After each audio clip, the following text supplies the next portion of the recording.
Bom, vamos lá. Essa aqui.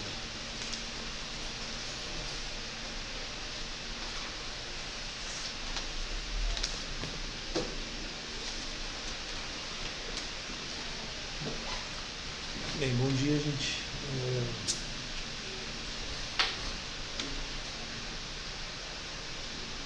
Alguém estava tendo aula aqui? Oi? Ah, tá. Tá de baixo tempo. Ah, imaginei que eu podia lá. O que você tinha aqui, ó? Tá, tá vermelho. Não, é colorido.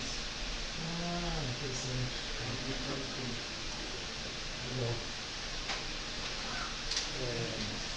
Bom, tudo isso que eu estou falando nessas duas primeiras aulas, né?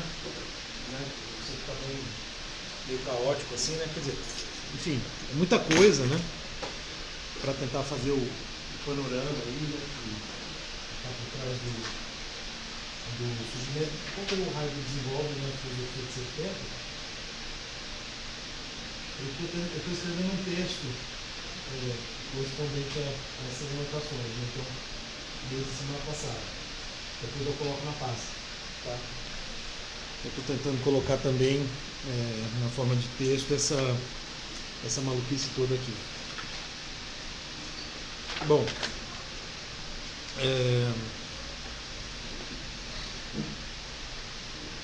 retomando um pouquinho, né, o que a gente viu na última aula,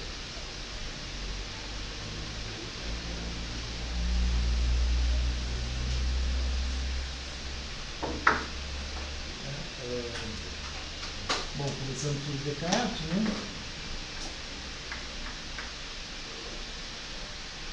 A questão da oposição entre sujeito e objeto, né? Mente e mundo, eu e mundo, como que a gente caracteriza, né, esses dois polos, o polo subjetivo e o polo objetivo. Vimos, né, como há uma, né, a discussão toda do Descartes não está inserida no contexto de uma metafísica que é própria da filosofia moderna e que inclui tanto, né, os racionalistas como os empiristas, né, todos fazendo metafísica. Né? Então, eu procurei chamar a atenção pelo fato de que não é a contraposição apenas racionalismo e empirismo que leva o Kant a propor a sua solução, né, tentando superar, né, em alguma medida esse conflito, né, que caracterizava a época. Eu procurei sublinhar, né, o papel específico do Hume nesse processo, né, porque de fato o Hume é quem vai colocar em xeque, né, o projeto da metafísica. E aí o Hume vai, segundo as palavras do próprio Kant, né, despertá-lo do sono dogmático. Por que o Kant fica tão preocupado, né? Por que o Hume acorda do sono dogmático? Por que isso, vamos dizer, gera uma preocupação tão grande no Kant a ponto dele passar 11 anos preparando, né, a filosofia crítica, né, que seria um ponto de inflexão na história da filosofia, né, absolutamente fundamental. Qual que é a grande... Oi? O Kant foi defendido a ciência, né? Filosofia natural. Sim, mas veja, o Hume está atacando a metafísica, mas ele não está propriamente atacando a ciência. A ciência, ele está, quando muito, dizendo o seguinte, né, que ela se baseia em hábitos e crenças. Mas ela funciona. Né? Então, se a gente pensar no programa da indução do Hume, né, todos os homens são mortais, bom, né, todos nós acreditamos ele também, né, desse exemplo. Então, a ciência funciona, ela não precisa da metafísica. O Hume não está criticando a ciência, está criticando a metafísica especificamente. Mas tudo bem, né? Você tem razão, você está preocupado com a ciência. Por que a metafísica é tão importante para o Kant no contexto dessa preocupação com a ciência?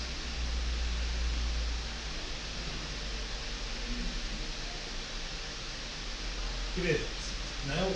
De fato, todos os filósofos estão tentando pensar a ciência, né? E o Hume está, de certo modo, dizendo assim, né? Não precisamos da metafísica, podemos viver sem a metafísica. A ciência está funcionando, não tem verdade absoluta, mas por que a gente precisa falar em verdade absoluta? Por que a gente precisa de tanta certeza assim se a coisa funciona?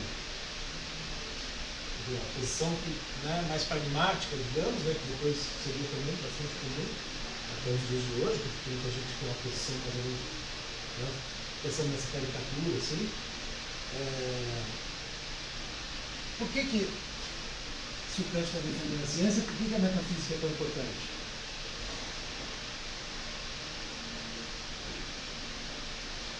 Seria importante para ele chegar a uma fundamentação da metafísica, né? Na verdade, a fundamentação da ética que ele faz, segundo ele mesmo, é metafísica. Né? Ela não é religiosa. Ele não vai fundamentar em Deus, mas é onde que ele fundamenta na metafísica, a fundamentação da metafísica dos coisas. Então, mas você está numa boa direção, quer dizer, a questão moral ela é decisiva, portanto, né? Porque se você não tem fundamentos sólidos na ciência, metafísicos, isso significa que você vai ter menos ainda no âmbito moral. Como é que você vai, se a gente já não tem certeza quanto aos juízos descritivos da realidade, juízos de fato, as leis da física, como é que a gente vai fundamentar certo e errado, bem e mal, etc. Né?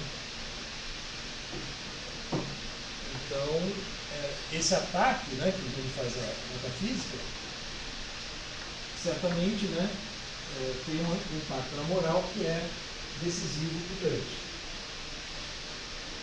Mas ele, para chegar na moral, antes ele passa pelo próprio conhecimento. Né? E no âmbito do conhecimento, por que a metafísica também é importante e o que ele tenta fazer? Ele recebe a metafísica como coisas simbólicas, que não são acessíveis, e assim preserva o espaço da liberdade. Né? Isso. Na verdade, assim, o que o Kant vai fazer? Bom, você tem a ciência, né, sobretudo a física, né, a ciência, né, eu uso muitas vezes a expressão ciência da natureza, mas a ciência da natureza está ali, está operando, está funcionando, né, quanto a isso o próprio Hume.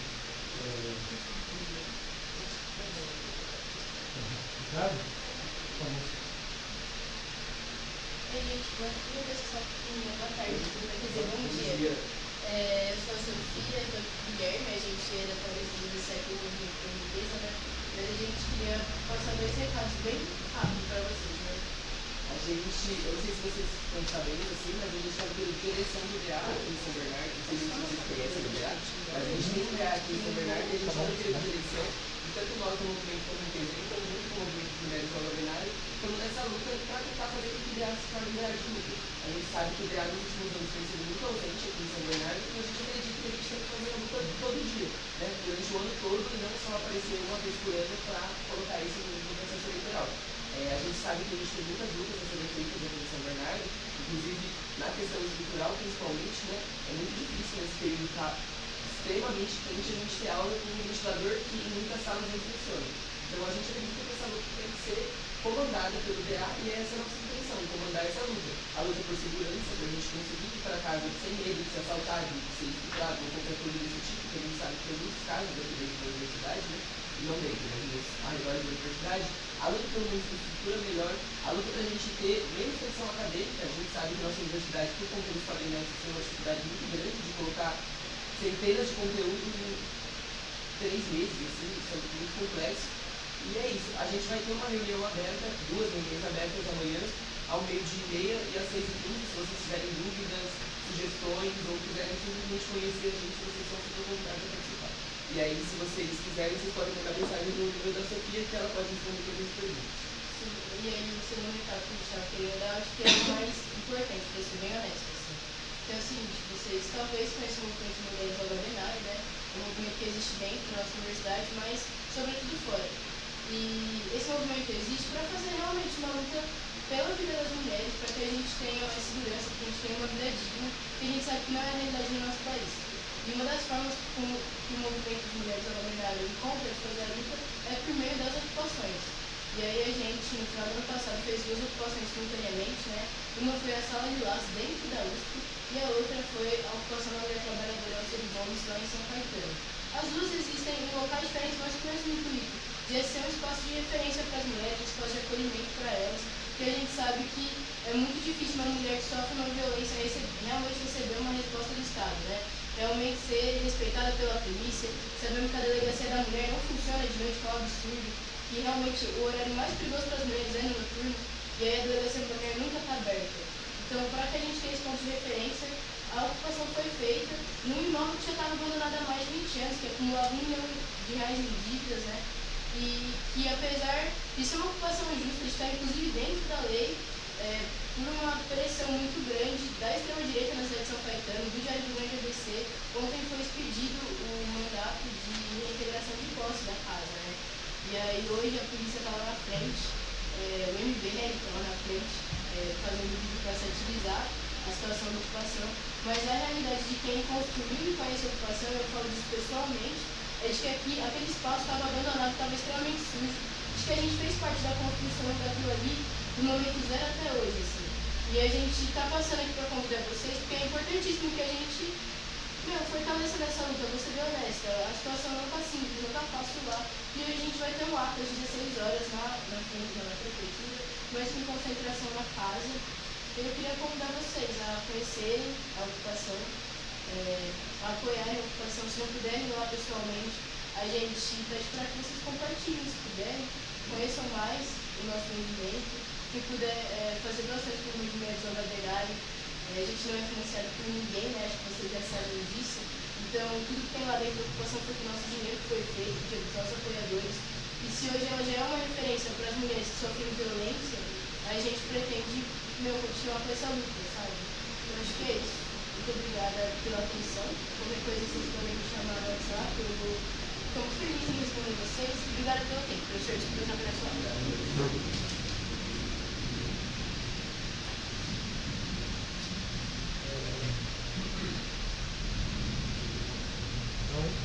Retomando o raciocínio, né?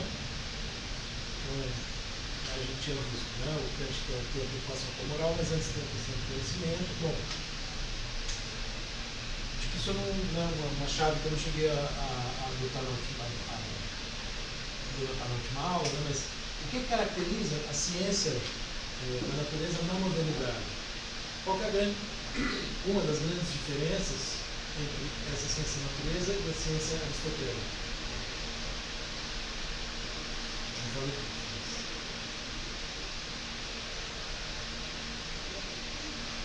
Entre os gregos, né, você ia falar? Na ciência aristotélica, a definição que você poderia escrever a coisa fundamental da natureza. Terra, fogo, ar, só que na ciência moderna, você não consegue falar a respeito da natureza, a não ser de que maneira ela se apresenta para uma sociedade sensível. Sem dúvida, esse é um ponto importante, né, que seria a diferença entre até uma das razões a explicar a subjetividade moderna em contraposição ao que seria o realismo ingênuo dos antigos, né, de achar que o nosso conhecimento acessa a realidade última, as estruturas últimas da realidade, etc. Né? Mas, vamos dizer, internamente ao próprio conhecimento da física, né? Como é que, vamos dizer, Aristóteles explicava, por exemplo, o fato de um corpo, se a gente solta, ele cai no chão. Qualidades internas próprias do corpo, né, quer dizer, dos objetos, como se fosse uma tendência que ele tem a ir em direção ao centro da Terra. E na ciência moderna? Exatamente. Você tem uma lei abstrata, né, em si mesma invisível, né, regendo os fenômenos e as relações entre os fenômenos, né, que nós vamos descobrindo através dessas leis, são matematicamente explicáveis, calculáveis, previsíveis. Né? Então você tem uma junção entre matemática e física, né? Que eram ciências, a princípio, separadas, né? Entre os gregos. A matemática é uma ciência puramente abstrata, né? E a física é uma ciência... Essas duas coisas se juntam, né? na ciência moderna. Então isso também ajuda, quer dizer, são duas coisas ali, né? Que a gente, né? Você mencionou, né? A questão do... a questão do realismo ingênuo, né, e o Matias mencionou a questão da matemática. São vamos dizer, duas razões que ajudam a entender por que a coisa, né, desde Descartes, mas talvez algo que já se vinha desenhando, né, estabeleceu-se essa divisão de sujeito e objeto, né, que está lá, vamos dizer, consolidou claramente no Descartes. Por quê? Porque, então, né, nós temos relações, equações, etc., né, que não são elas mesmas dadas, né, aos sentidos, que a nossa mente estabelece e que explicam eventos fora de nós, fora da nossa mente. Eventos que estes sim, né, nós podemos ver, tocar, etc., né. Então existe aí, né, como uma grande questão, o que explica essa relação? Né? Como explicar que isso seja possível? Esse é o desafio, né? Por isso que o Descartes dá tratos à bola, né? E como a gente viu na última aula, vai primeiro provar a existência de Deus, aí provar a existência de Deus. O que está em jogo é essa relação. O que o Hume está dizendo? Né? Porque todos os outros vão tentar responder de alguma maneira. E essa resposta tende a ser através de Deus. Né? A ideia de intelecto divino. O intelecto divino orquestrando, digamos assim, né? a natureza. Por isso que as coisas funcionam de maneira tão regular, seguindo leis, etc. E o nosso intelecto, feito à semelhança, né, do intelecto divino, consegue captar parte, né, dessa inteligência que rege a natureza. Faz um certo sentido até, né? Só que não tem como provar. Né? Então o ponto do Hume vai ser justamente nesse sentido. Ele vai dizer, olha, não dá para saber, quer dizer, isso aqui fica inexplicável, que garante essa relação. E o fato disso não estar explicado gera, né, vamos dizer, enfraquece, por assim dizer, o fundamento da ciência. Kant precisa, então, de alguma maneira, fortalecer o fundamento da ciência, explicar como é possível, mostrar que existe uma metafísica sem a qual não haveria a ciência da natureza, mas essa metafísica não implica ir a Deus. É uma metafísica que diz respeito não somente ao domínio transcendental, ao a priori, aos conceitos com os quais a gente... porque, portanto, você vai ter a metafísica... quem falou da coisa em si? Você, né? Não, Matias. Tem duas partes, né? A gente fala em duas partes da metafísica. A parte 1 diz respeito ao a priori. E a parte 2 diz respeito, aí sim, né, aos temas clássicos, né? Então, vamos dizer, a coisa em si. Mas isso já é metafísica. Por quê? Porque não está na física. Eu costumo dizer, né, que é como se aqui ele está pensando o que está aquém da física. E aquilo que estaria além da física. Né? Só que isso disso nós teríamos conhecimento. Toda a filosofia do Kant se baseia na possibilidade de um conhecimento do a priori, de um conhecimento das faculdades subjetivas, que estruturam o conhecimento, assim por diante. Né? E aqui não. Aqui nós temos apenas pensamento. Né? Nós não conhecemos os objetos. Essa distinção é fundamental. O que ele faz então aqui? Né? Vejam que interessante. Né?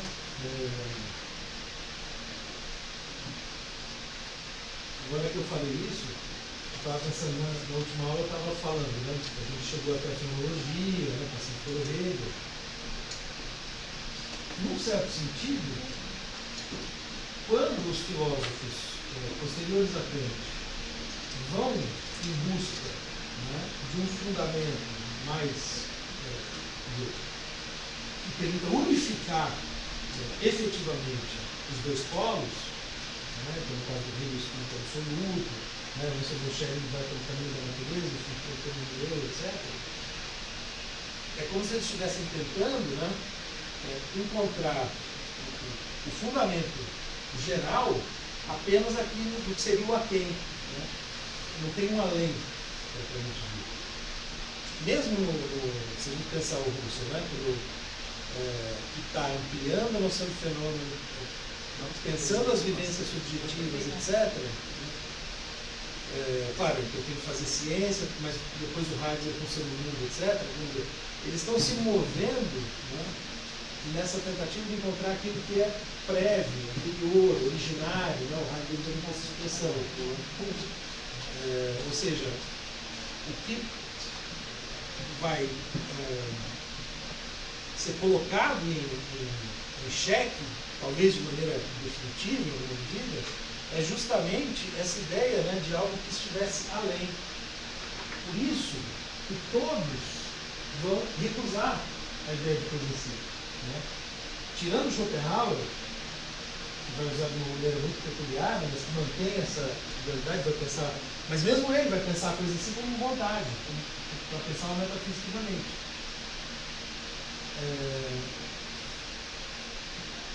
Todos recusam, de certa maneira, o grande dualismo, né?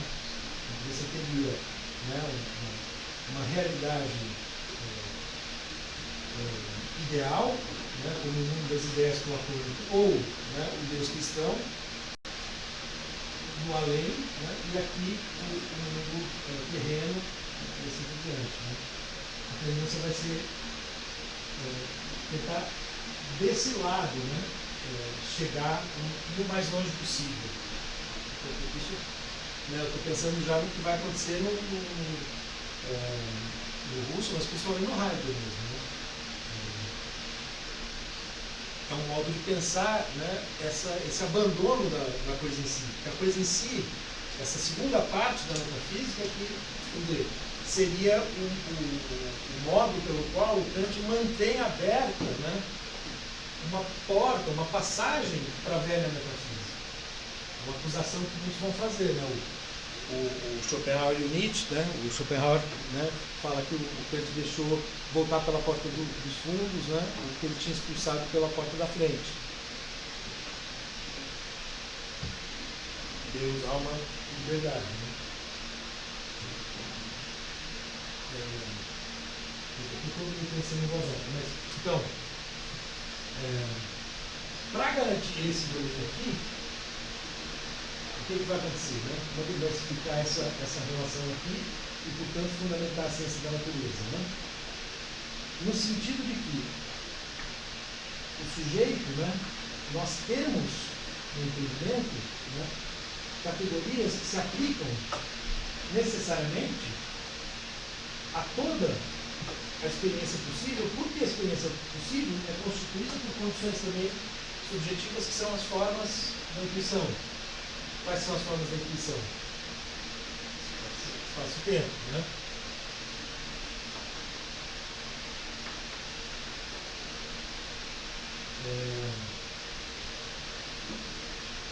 Então, esse é o domínio dos fenômenos.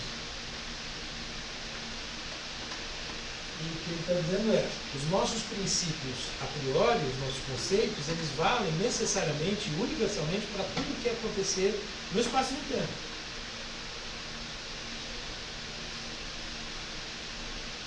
Ele não poderia afirmar isso se ele estivesse se referindo aqui à realidade em sentido absoluto, se ele estivesse, digamos, voltando a uma coisa como realismo ingênuo. Por isso que ele precisa manter a distinção com as coisas em si. Né? Então, fica aqui essa interrogação quanto às coisas em si mesmas.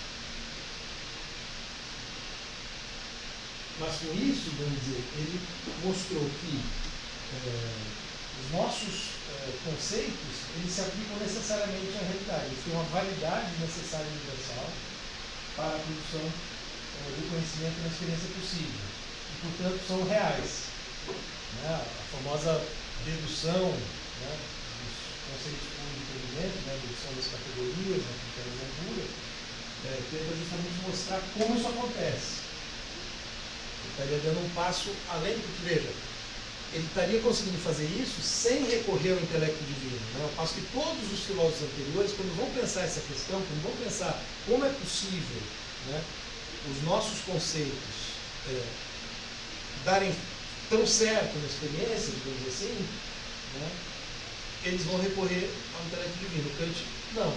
Pelo menos no primeiro momento, isso seria suficiente para fundamentar, então, para dar solidez à ciência da natureza e, com isso, se contrapor, né, a essa ideia do rio. Não são hábitos e crenças, são leis necessárias e universais. Sempre vai funcionar, por exemplo, a lei da gravidade. Isso vai permitir a ele, né, uma vez que esses conceitos são válidos e que ele deixa essa porta aberta aqui, pensar justamente, né, aquelas ideias. Então, Deus não está aqui no primeiro momento, mas vai aparecer no segundo momento. E aí, Deus, alma e liberdade, sendo que a liberdade, como alguém disse, né, é o que vai permitir pensar o agir moral. Mas graças a essa estratégia, né, digamos assim, o que acontece? Se num primeiro momento ele parece articular os dois polos, né, de uma maneira extremamente engenhosa, eficaz, etc., né, dando conta de explicar espaço-tempo e assim por diante, tanto é que isso vai servir de inspiração para todos os que querem superar a dicotomia, né, e que vão abandonar a noção de coisa em si. A filosofia do Kant vai ser uma referência por aqui. Mas, abandonando, porque se você mantém esse truque, né, essa porta aberta, né, aí você como que deixa aberta, né, a possibilidade para todas aquelas ideias voltarem exatamente como elas eram, digamos assim, na metafísica clássica. Percebe? O fato de manter, né, o fato de fazer a distinção entre fenômeno e coisa em si, permite reabilitar, ainda que numa outra chave, a metafísica até então vigente, que é dualista. Porque quando ele vai pensar, inclusive, né, o que vai acontecer? Por que o dualismo aí se mantém graças à coisa em si? Porque você tem a ciência da natureza de um lado, você tem a moral do outro. Né? Aqui você tem a causalidade da natureza, tudo funcionando de acordo, né, com causas e efeitos, e aqui você tem a liberdade, que seria uma propriedade exclusiva do ser humano, de fato, a partir do ponto do tempo, falar, bom, agora eu vou, né, mexer o meu braço para a direita. Foi uma decisão livre, ou não, né? Esse é o ponto. Mas, portanto, eu não estaria seguindo a causalidade da natureza. Estou seguindo uma outra. Então, e ele mantém uma contraposição, porque veja, o que vai caracterizar justamente o agir moral é o fato de eu me basear apenas no dever, né, que ele vai usar com categórico, etc. Todas as influências sensíveis, quer dizer, tudo que está na natureza, instintos, impulsos, desejos, etc., são antagônicos em relação ao moral. Então é uma relação de conflito mesmo, né, entre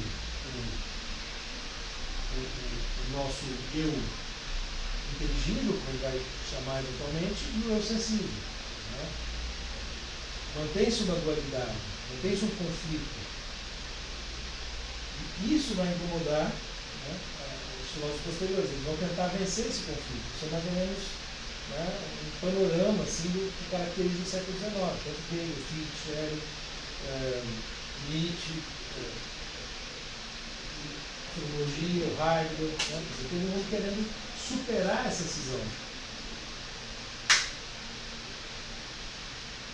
Não sei se está suficientemente claro, né? Aqui tem um monte de coisa, né? Que, enfim, talvez quem fez o curso de Kant se lembre, né? Um pouco melhor.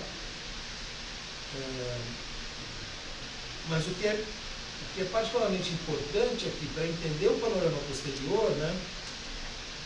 É essa ideia de que, de um lado, ao pensar sob a influência de Hume, vendo que a metafísica clássica não é mais viável num primeiro momento, né, para pensar o conhecimento, para explicar a relação sujeito-objeto, porque aqui o que vai explicar é isso.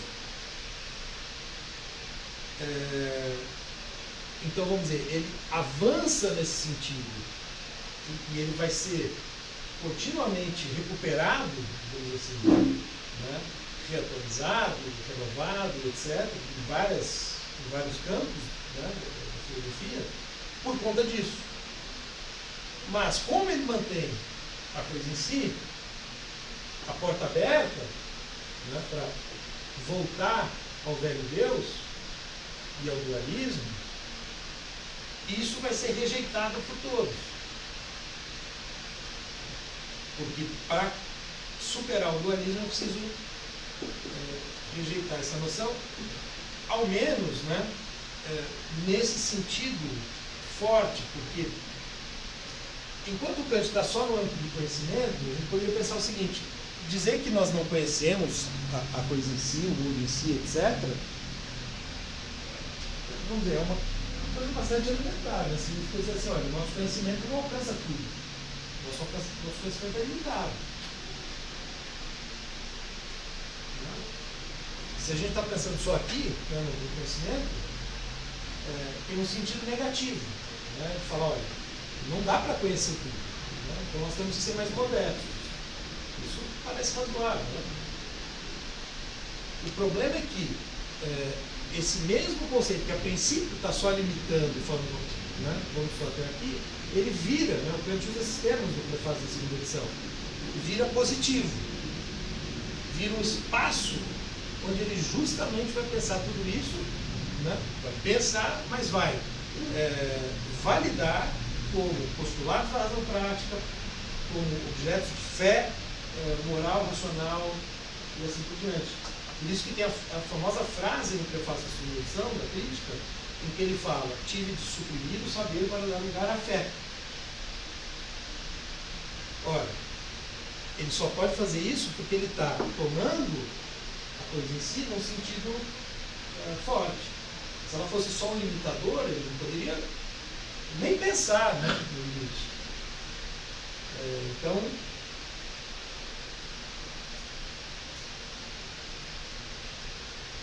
vamos dizer, não sei se, né, o que eu estou querendo enfatizar é isso, porque você tem uma tendência, você tem um problema na filosofia moderna e uma, quer dizer, né, há um anseio nesse momento, né, um anseio crescente de superar esse contraste, quer dizer,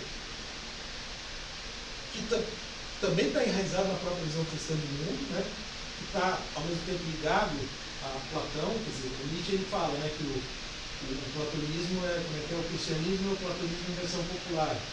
Porque há uma semelhança, né, no sentido de você ter dois âmbitos completamente separados, né, o inteligível e o sensível, né, que na filosofia cristã corresponde ao intelecto divino, né, e ao mundo terreno. Né.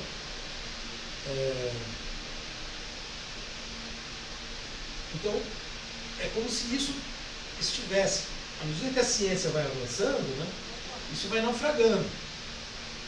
Enquanto visão de mundo que fundamenta tudo, etc, etc. Isso vai naufragando. E um dos pressupostos disso, que está na filosofia cristã e que está na filosofia grega, é a ideia de que o ser humano justamente constitui uma absoluta exceção à natureza. Né? Porque só o ser humano é capaz de liberdade. E isso, se a gente entende a liberdade nessa chave, né, que é própria da metafísica clássica, ainda que ele seja só pensamento, mas isso aos poucos vai se tornando quase, né, vai ficando muito suave nessa distinção, porque ele vai tirando resultados, né, desse pensamento que vão longe. Né? Se a liberdade é pensada assim, quer dizer, a dualidade está não apenas mantida, como reforçada. É uma maneira de.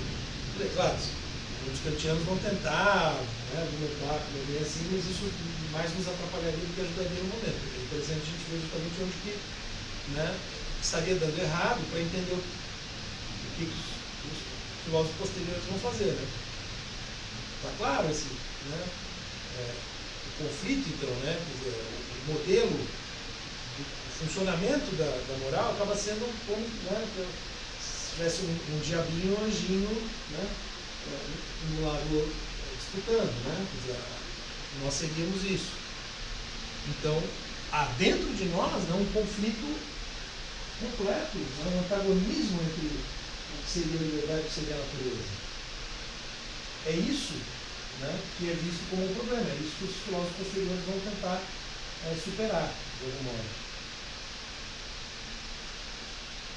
Então, o movimento seguinte, né, vai partir dessa dificuldade, da maneira como isso ficou. Então, é preciso recusar a coisa em si para efetivamente superar o dualismo. E aí, o próprio Kant serve de inspiração.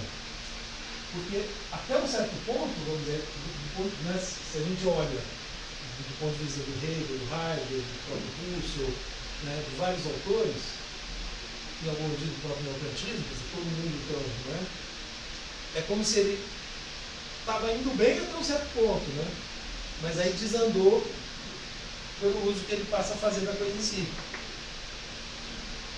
Né, se ele não tivesse, se ficasse só a parte de fundamentação do conhecimento, ok. Né, inclusive os neocantianos, né, eles não tiveram mais, eles são preocupados com o conhecimento, com a ciência. Porque enfim, na filosofia do Hegel, né, enfim, os grandes sistemas do começo do século XIX começaram a dar problema, não estavam explicando bem a ciência. Né? Então daí o retorno a Kant.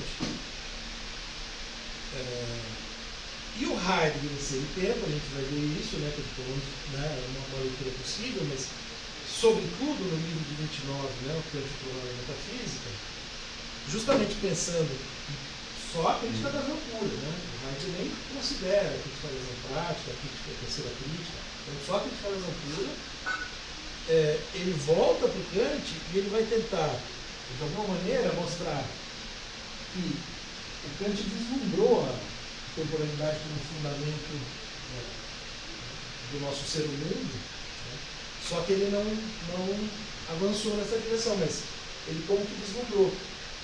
Então, no livro de 29, o Heidegger vai dizer, olha, o Kant foi quem chegou mais perto disso que eu agora estou fazendo, que seria, né, a grande solução, a grande verdade, como todo filósofo. Né? Então, isso explica, né? Como explica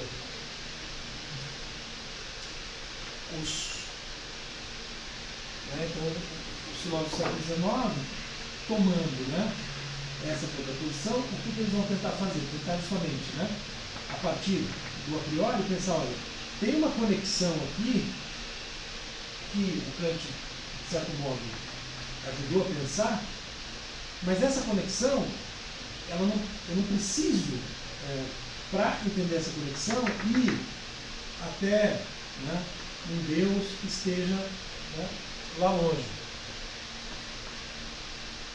Eu consigo encontrar aprofundando a própria reflexão sobre isso que está aqui, né? Então, a ideia é que haja um fundamento aqui, né, um fundamento X, vou deixar aqui para determinado, que explica ao mesmo tempo o sujeito objeto e que não vai além, vamos assim, né? Claro, e, né, a gente precisa entender, né, como é que, por exemplo, né, porque o Hegel tenta, né, vir por esse caminho, né, pensar o espírito absoluto, etc. Mas tem Deus no sistema, né, então como é que, né, tem aquela diferença que ele vai fazer, né, entre Wirklichkeit e Realität, né, que de alguma maneira permite pensar a moral e a política, né, com algum grau de diferença em relação à mera realidade natural, assim, né? Quer dizer, talvez algumas coisas voltem. Desse ponto de vista, né? E aí veja, né? A gente colocaria aqui, então, o Hegel pensando no espírito absoluto, o Schelling, uma certa noção de natureza, o Fichte, uma certa noção de eu, mas pensando todos eles esse fundamento comum. O próprio Nietzsche, a vontade de poder, né, também teria essa função. Ele está tentando pensar, né, uma coisa que ao mesmo tempo explica o humano e a natureza, sem cisão. Né. A vontade, bom, né, em alguma medida ele puxa o conceito de vontade de Schopenhauer, né, mas entende no outro sentido. Então, está todo mundo tentando pensar isso sem recorrer a um Deus no sentido cristão do termo, etc. A gente poderia se perguntar, por exemplo, se um Deus como o do Spinoza, né, Deus sigo natura, né, que é uma visão panteísta da realidade, não guarda uma certa, já não antecipa em alguma medida isso, né, porque é justamente uma tentativa de pensar Deus sem dualismo.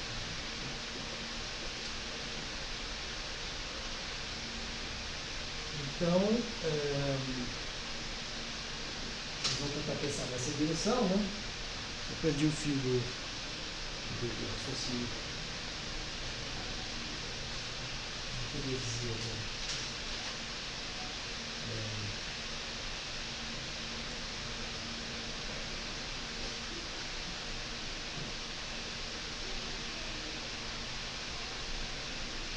Sim.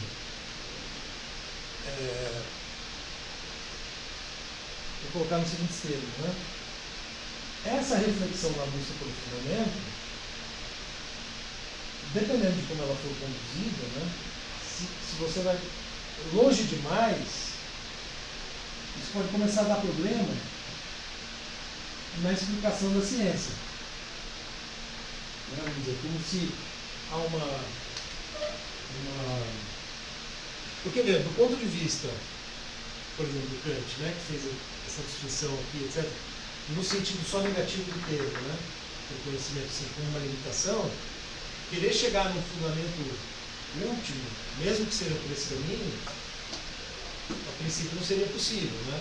Então, vamos dizer, eles estão justamente ao abandonar essa noção, também abandonando tanto o lado positivo da noção como o lado negativo. Que a gente, o lado negativo que a gente poderia ver como positivo no sentido de que ele limita o conhecimento, né? Então, a pretensão de chegar a esse fundamento, né, é uma pretensão que está ferindo, né, essa limitação, está ferindo, está fazendo, né, do ponto de vista empirista, Hegel, Fichte, Schelling e tal, são metafísicos do último grau, né? Absolutamente, de ponto de vista empírico, de ponto de vista como do Hilbert, tão inadmissível quanto Descartes, Leibniz, etc. Né? Porque a noção de experiência com a qual o Hilbert opera e com a qual o Kant opera, porque o Kant nesse sentido, né,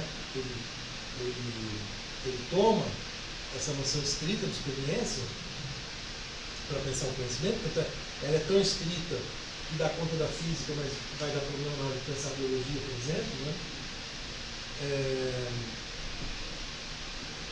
Do ponto de vista de uma experiência estrita, você pensar algo como, né, o espírito absoluto, o eu que põe no eu e põe no eu, né? Toda essa conversa, né, não tem sentido. Né? Se a gente pensar uma atualização do ponto de vista empírico do século XX, né, o ciclo de Viena, né, o Carnap falando do Heidegger, o argumento qualquer. Qual é o sentido dessa linguagem? A mesma coisa vale, né? Ali, então, percebe? Talvez, né? Então, essa reflexão aqui, uma maneira de pensar algum critério, digamos assim, né, mínimo para esse tipo de reflexão filosófica é não entrar em contradições flagrantes da ciência. Só que isso vai acontecer, né? No caso dos idealistas. Né? Começa a haver uma série de incongruências, digamos assim, né? Entre esse pensamento absoluto e o que a ciência está mostrando, e a ciência está avançando a passos largos no século XIX. Né? Então são filosofias que, vamos dizer assim, se perdem na reflexão. A própria crítica que o Marx faz ao Hegel, né, também é um pouco nesse sentido, né? Quer dizer, o Hegel está, né, no mundo das ideias. Então, está havendo uma dissonância, né, entre filosofia e ciência. Isso começa a ficar claro à medida que o século XIX avança, né, e isso ajuda a entender o retorno a Kant dos neokantianos.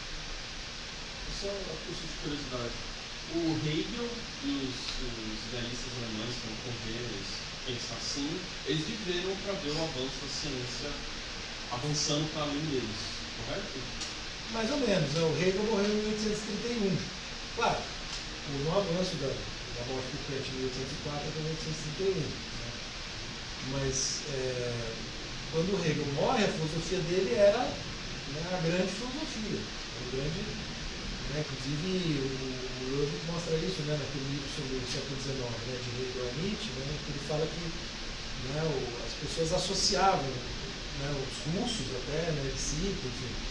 A filosofia alemã é igual a Hegel. Então, né, de tanto a figura dele ter se tornado, né, a referência. Então é um pouco depois que isso começa a acontecer. O neokantismo surge ali por volta já em 1850, 1860, ou já uns 20, 30 anos depois da morte dele. Não saberia datar assim, né, os eventos da ciência, né, quais são os... Era só para saber se havia tido uma resposta dos próprios idealistas alemães. Olha, talvez fosse interessante verificar, porque o Schelling, se não me engano, ele só morreu em 1848, né? Ele, vamos dizer, foi desses três o que foi mais longe, né? Se ele tem alguma resposta na época, né? E ele como ele tentou ir pela natureza, mas isso eu não saberia te responder assim agora com segurança. Seria uma coisa a investigar, talvez. Enfim. Estou tentando lembrar alguma coisa do diálogo do Piper com o Schelling, né? Porque o Piper teve aula com o Schelling em Berlim, nos anos 1840, final dos anos 30, começo dos anos 40, tem uma passagem marcante ali, porque o Kierkegaard, ele embora, né, a gente associe ele ao salto de fé, etc, mas ele conhecia bem a ciência da época, a noção de consciência dele, por exemplo, né, as reflexões que ele fez sobre a mente, né, eram bastante antenadas com o pensamento científico da época, e ele acusava duramente, né, ele era muito, insistia muito nisso, né, que o Hegel queria deduzir o mundo da lógica, pela lógica, né, assim, ele critica duramente o Hegel por isso, já ali então em 1840, 1850, né? Só que ele está escrevendo o Schelling, por isso que eu estou pensando aqui, mas enfim, isso é algo para a gente pensar, investigar, é uma questão interessante.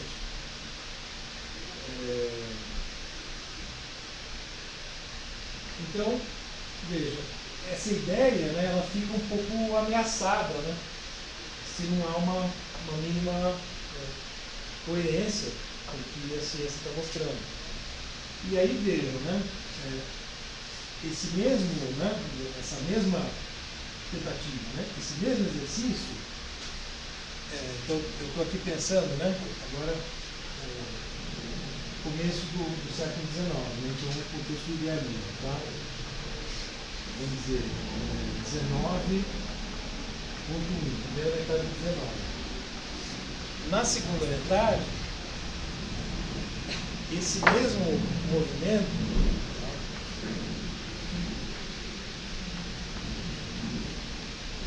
ele é feito, talvez, com uma maior atenção à ciência, para compreender o que a ciência nos mostra no mundo, nos mostra também muita coisa sobre o ser humano.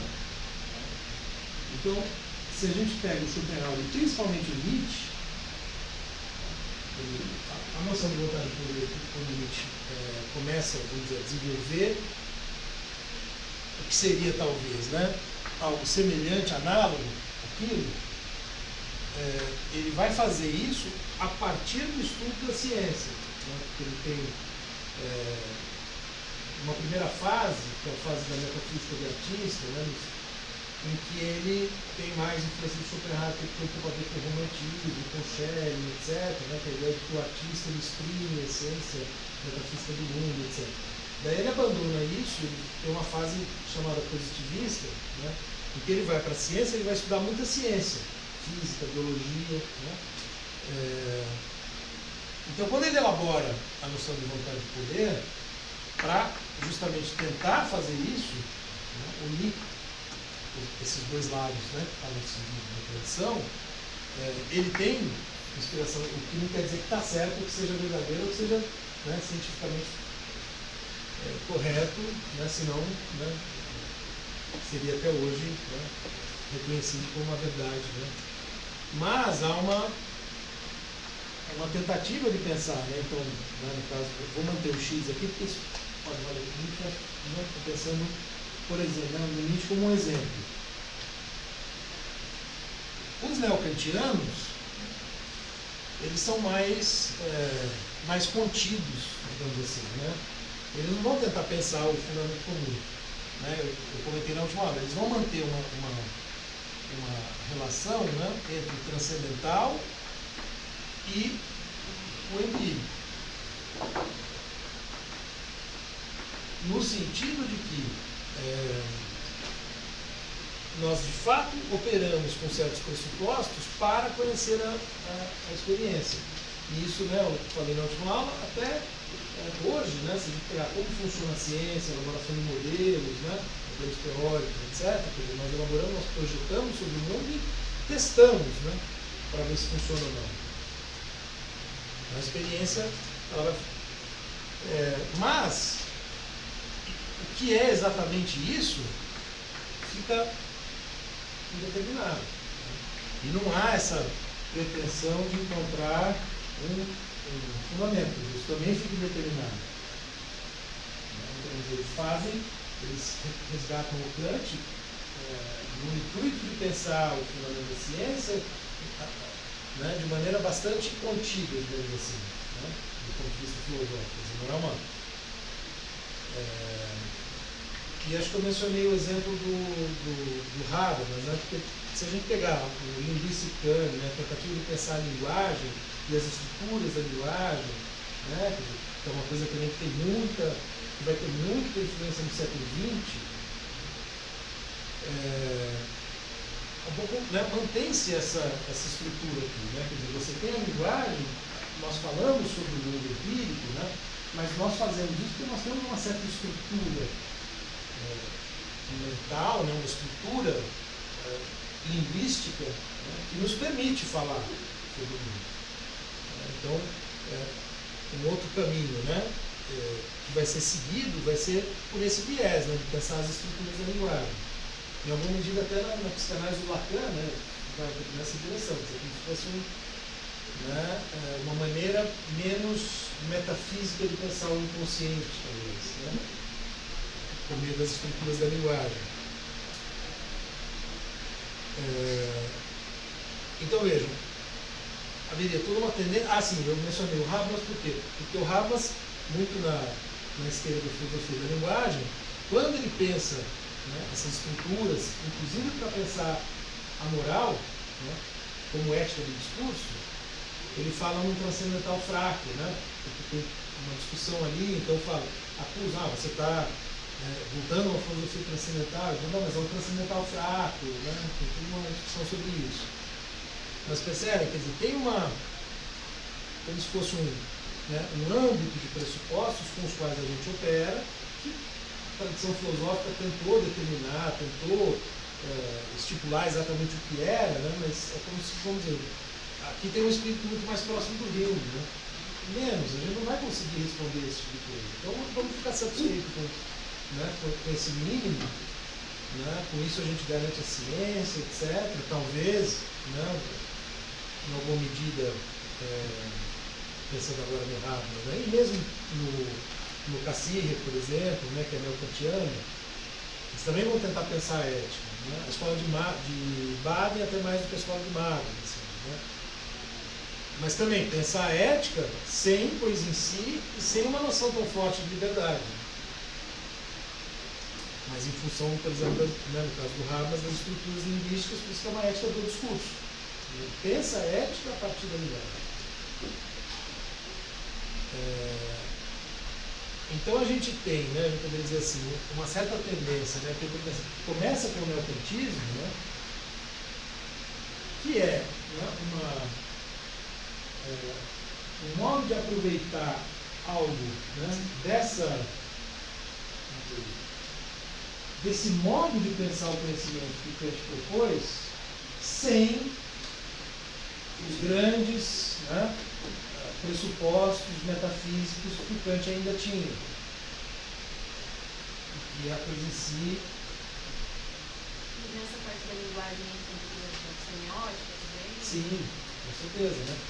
O Peirce, né, é considerado um dos fundadores, né, dessa tradição, né? Eu acho que ele é também, né, o pai dessa semiótica, semântica, né, pragmática, depois, enfim, né, talvez eu não saber lembrar, mas sem dúvida. Né? Então, boa parte da filosofia, a partir daí, né, do final do século XIX, vai por esse caminho. Seja um caminho, né, de um transcendental fraco, seja um caminho das estruturas da linguagem, mas muito no espírito, né, que é um tipo de filosofia muito forte no contexto anglo-saxão, né, que tem essa velha tradição empirista, né, de evitar, né, sobretudo a partir do Rio, né, de evitar a metafísica, assim, né, não ir para a metafísica. Né, aceitar as limitações, mas aceitar essas limitações sem um conceito robusto também, né, que seria esse outro do conhecimento, né, que seria o conceito de coisa em si. Mas do ponto de vista filosófico, a gente poderia pensar o seguinte, né, isso é insatisfatório, né? Eu acho que na última aula eu brinquei, né? É tentador, né? A gente ir em busca do fundamento último e coisas do tipo, né? Então, se uma boa parte dos filósofos, né, a partir daí, vão se contentar com esse mínimo, outros não. Então, o debate do Heidegger com o Círculo de Viena tem a ver com isso, né? o Heidegger está tentando retomar a questão do ser lá de trás, pensar uma nova chave, mas em diálogo com toda a história da metafísica.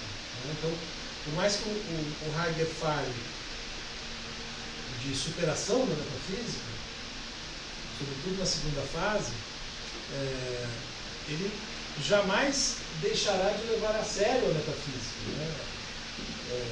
Porque a metafísica, ela representa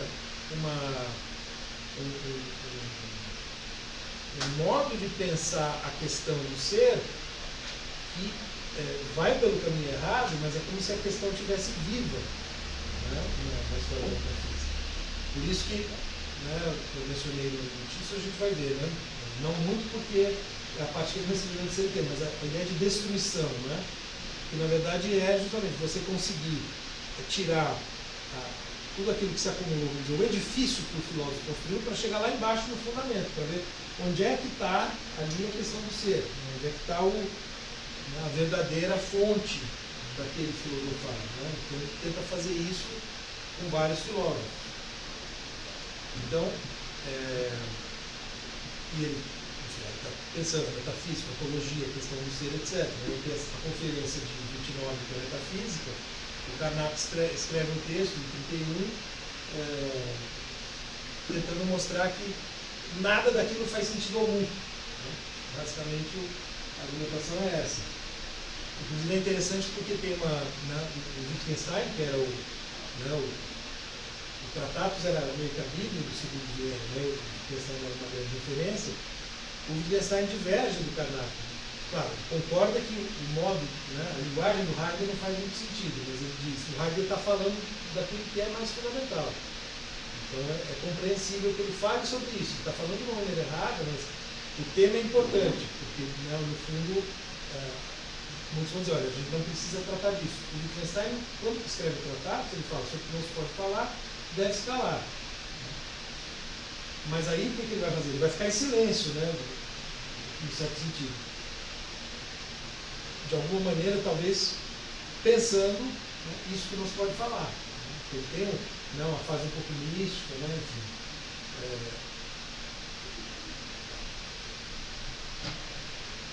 Bom, com isso, né, já na última aula, a gente chegou a um desses esforços, né, mais recentes, né? Quer dizer, mais recentes, né, em relação ao Heidegger, depois ele está se aproximando dos anos 1920, que é o russo, né? E aí, no russo, então, o que você tem, né? Uma tentativa de pensar, né?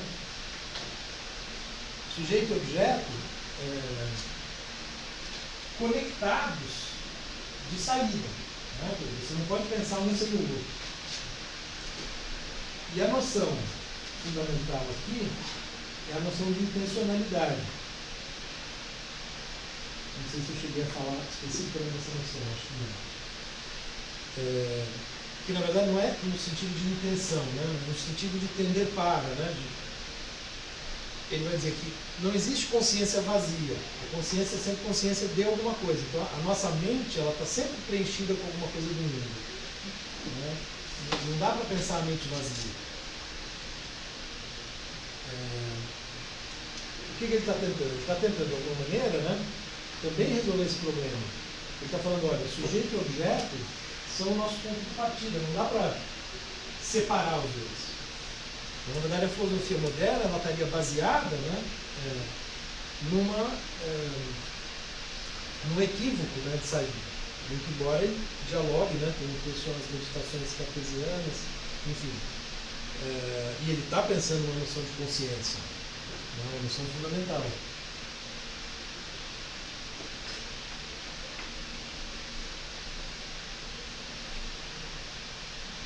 Mas, através dessa noção, ele está tentando fazer um esforço grande para pensar, né,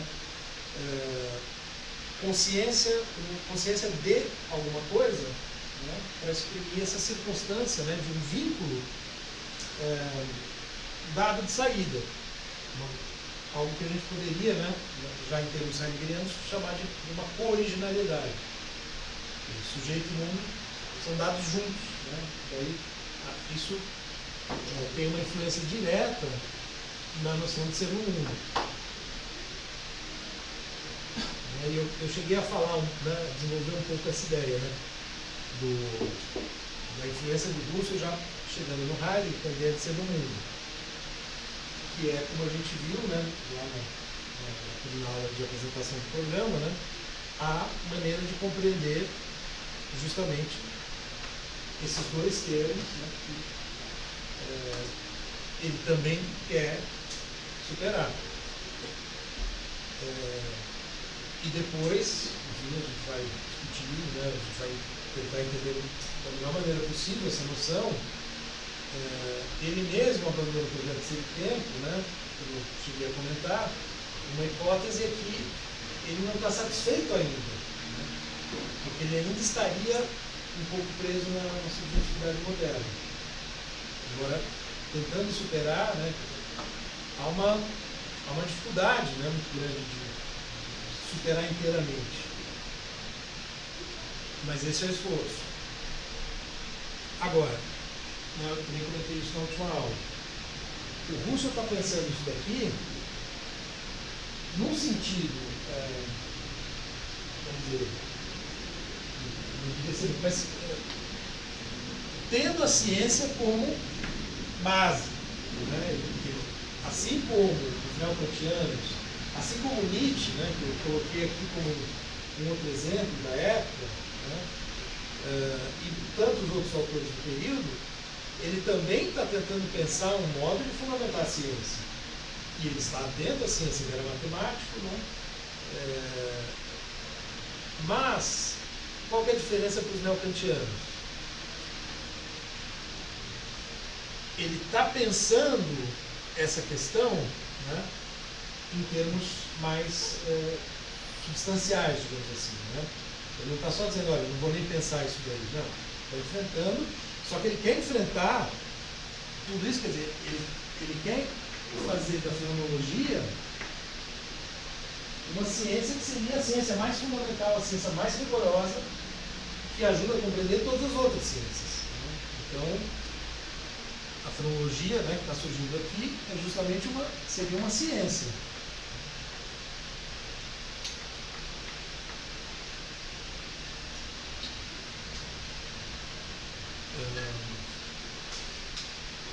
Porque o que acontece? A noção de fenômeno, né, certamente, né, vem daqui, só que se eu tiro a coisa em si, a gente chegou a comentar, né, isso permite tanto ampliar a noção de fenômeno, como pensar esse âmbito fenomenologicamente. E aí está um passo fundamental. O estudo da consciência, das vivências subjetivas, que é outra palavra fundamental, né?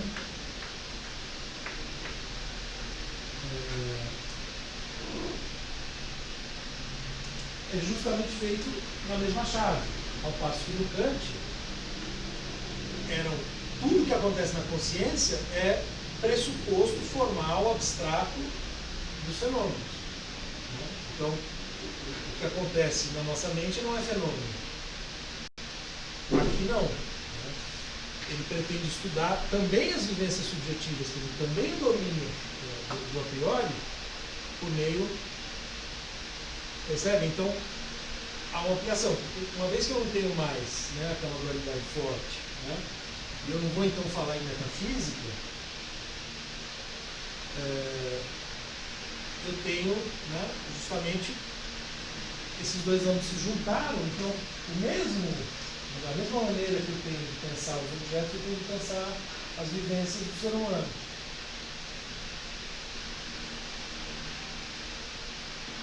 Mas para isso, o que eu preciso fazer? Né? Esse é um outro ponto importante da fonologia. Essa relação, ela tem que se dar no âmbito de uma certa pureza, digamos assim, que é obtida abrindo mão, quer dizer, a gente tem que se despir dos nossos preconceitos, dos nossos pressupostos, etc., para chegar nesse estado, né, em que de fato o fenômeno poderia se mostrar para nós sem que nós o interpretássemos de uma maneira viciada, digamos assim. Isso, né, como é que eu obtenho isso? Eu estou jogando aqui algumas noções que são fundamentais, né, André? Através da chamada redução fenomenológica. Né? Talvez você já tenha ouvido alguns termos, né?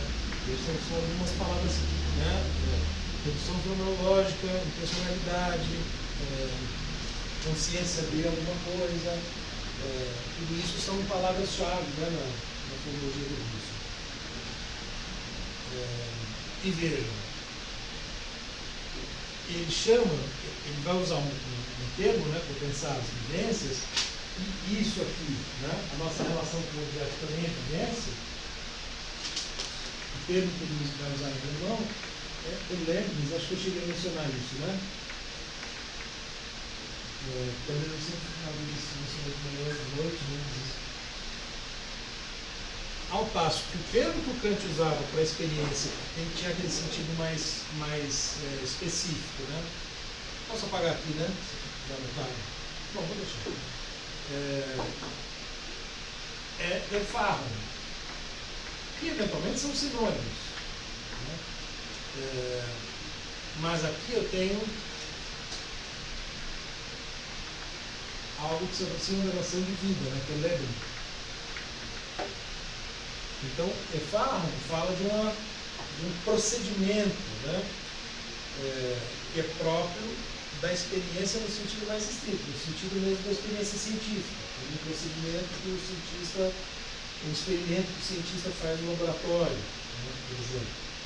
Então, é um sentido bastante preciso. O âmbito da experiência ele é mais circunscrito. Por isso que eu não poderia trazer isso para pensar vivências subjetivas, alegria, tristeza, angústia. Mas se eu amplio a noção, né, para essa ideia de Erlebnis, que traz consigo, né, esse elemento que remete à vida, eu estou ampliando a noção de experiência. Isso tudo é fundamental para entender o que o Heidegger vai fazer aqui, no sem tempo. Por exemplo, né, a angústia, o que é a angústia? É uma experiência no sentido de uma vivência, e tem um papel fundamental. Olha, mas como é que ele pode falar da angústia, né, no mesmo registro que ele está falando das coisas, das pedras, assim por diante, dos instrumentos, né, disso que ele vai tratar em sem tempo. Justamente porque o terreno já foi preparado aqui. E ele está usando a noção de fenomenologia ainda que ele vá, né, fazer mudanças. Bom, inclusive, né, acho que eu cheguei a mencionar, ele não vai tratar como ciência. Bom,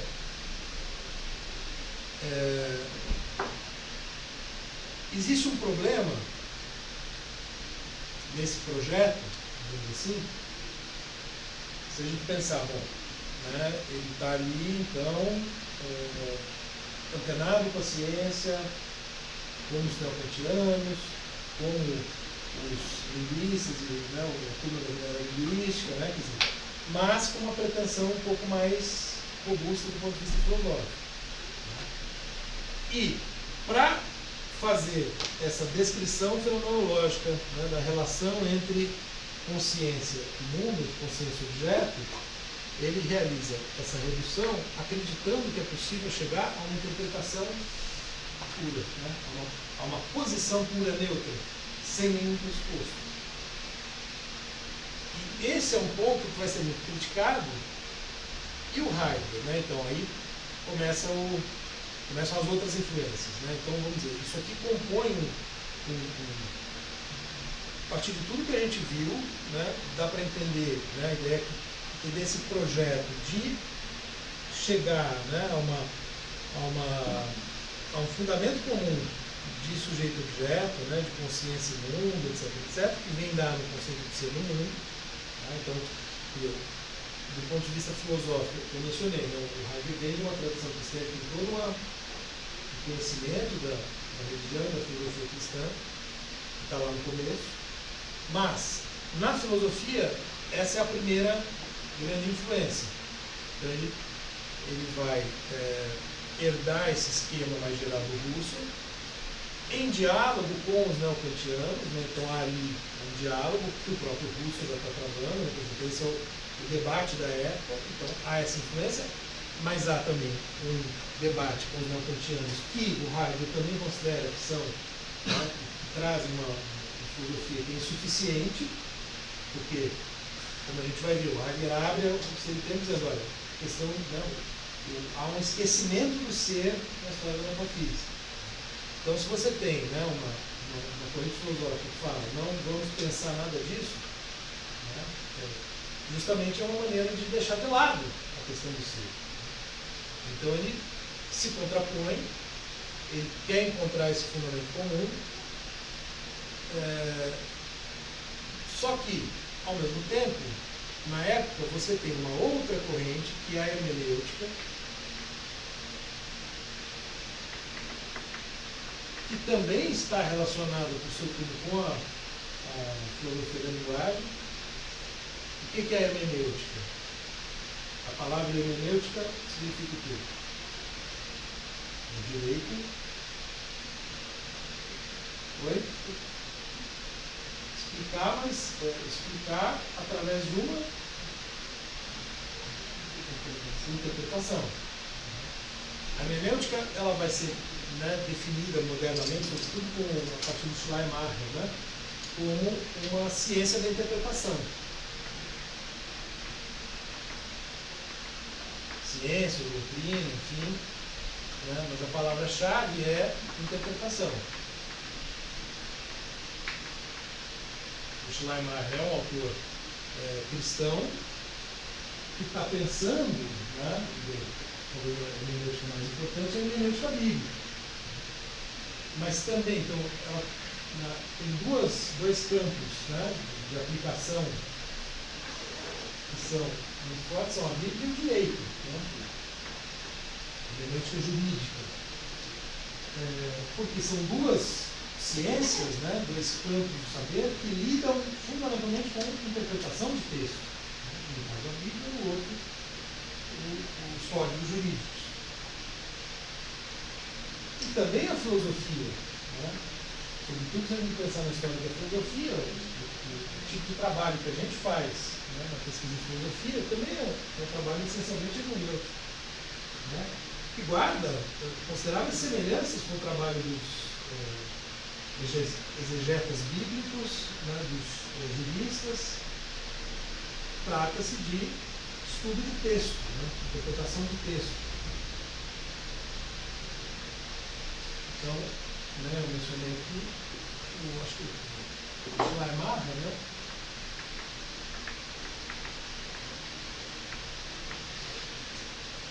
que é um filósofo que o Luiz às vezes trabalha, né,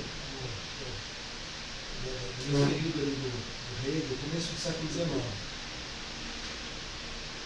E ele vai ter uma influência grande sobre um outro nome importante, que é o Dilthey.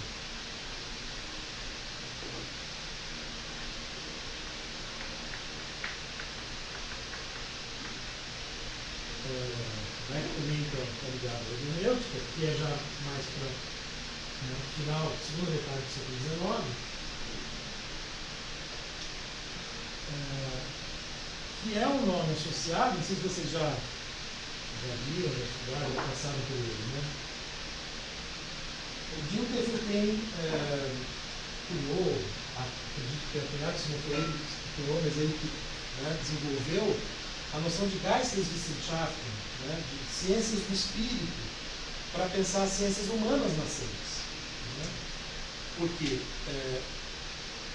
esse é o período, né, segunda metade do século XIX, em que estão surgindo com a proposta de serem ciências, psicologia, sociologia, né, justamente ciências do ser humano, a própria história, né, enfim, uma nova pretensão científica, né, o estudo próprio da política. Né. Então estão surgindo as ciências humanas, né? Que antes estavam dentro da filosofia, né? Assim como lá atrás as ciências em geral estavam na filosofia. Então o Jutland tem ele é uma referência importante nessa discussão sobre as ciências humanas, que são, né, justamente ciências também fundamentalmente interpretativas, ainda que interpretativas já não apenas de textos, mas de fenômenos do comportamento humano, né? Comportamento humano, seja em termos sociais, seja em termos individuais, né? No caso da psicologia, mas a psicologia social também, né? Basicamente, então, essa para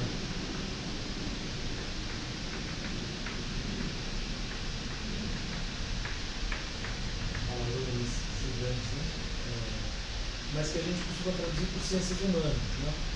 Porque, evidentemente, né, ciências do espírito, né, fica, a tradução seria mais literal, né? Soaria estranha para a nossa, mas ele está pensando essas novas ciências, né? Tal como Geistes, Wissenschaft, a Naturwissenschaft, né? Que são as ciências da natureza. Não é isso? Ciências naturais e ciências humanas. E as ciências humanas, né, estão ligadas à ideia de hermenêutica.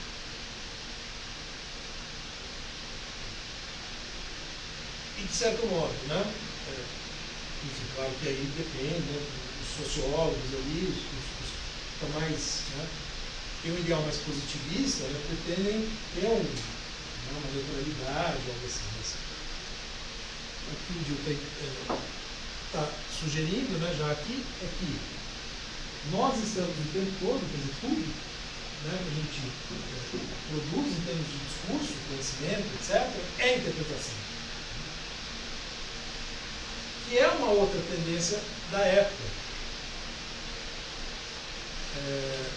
de pensar essa relação que vem da filosofia moderna, sujeito-objeto, em termos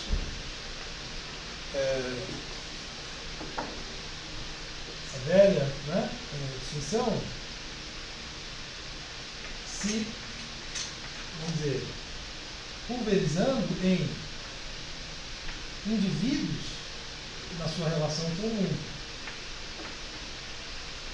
Que, aliás, a própria meditação cartesiana, né, é do indivíduo, né, está duvidando de todas as coisas, etc.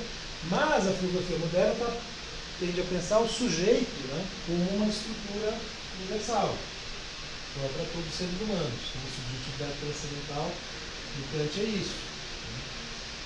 Quando ele fala em meramente subjetivo, não, aí ele está pensando no indivíduo. E aí não tem nenhum valor cognitivo do Kant, né, é totalmente relativo. Só tem valor objetivo quando se está falando da estrutura comum.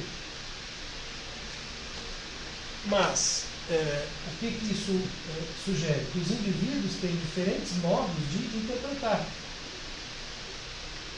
Né? Exato? Oi? Sim, eu ia chegar aí agora. Porque quem é que afirma que não existe texto, apenas não existem fatos, apenas interpretações? Nietzsche. Que está aqui nesse mesmo período, né, final do século XIX, sugerindo que tudo é interpretação, e aí a Sabrina bem lembrou do perspectivismo, que foi, né, o fio condutor, né, do nosso curso.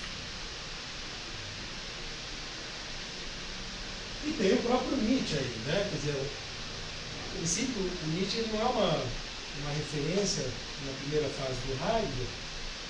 Acho que eu já comentei, não é um filósofo muito levado a sério na academia, né, e assim por diante. Mas o Jaspers, né, que era muito próximo ao Heidegger, né, eles tinham uma troca permanente, né, o Heidegger tem um texto sobre o livro do Jaspers ainda antes de ser tempo, né, sobre as visões de mundo, enfim. O Jaspers já está mais atento a dizer. Então o Heidegger certamente também, né, conhece. Né? Ele estava atento a tudo que estava acontecendo, mas a influência que se costuma mencionar é do Dilthey, né? E de fato, então, no final dos anos 10, ali por volta de 1919, a gente começa a perceber no texto do Heidegger, né, a presença do Dilthey, seja explicitamente, né, quer dizer, dialogando com o Dilthey, seja em aspectos do pensamento dele que começam a refletir essa influência. Isso significa que ele se dá conta de que o projeto do Husserl, no sentido de encontrar uma ciência, né, de atingir uma relação pura entre sujeito e objeto, é inviável. Uma vez que, né, ele se dá conta de que nós somos seres interpretantes, né, ou perspectivadores, né, e que, portanto, qualquer discurso, né, portanto, qualquer filosofia, se dá a partir de uma situação circunscrita e específica, que é a chamada situação hermenêutica. Algo, né, que vale para os textos, né, e que já o Schleiermacher, né, mencionava, que vale para as ciências humanas, né, e que vale em geral para o ser humano. Né. A hermenêutica ela vai também fazer escola até os dias de hoje. Né. E depois do Heidegger, o Gadamer, né, vai ser o grande nome da hermenêutica.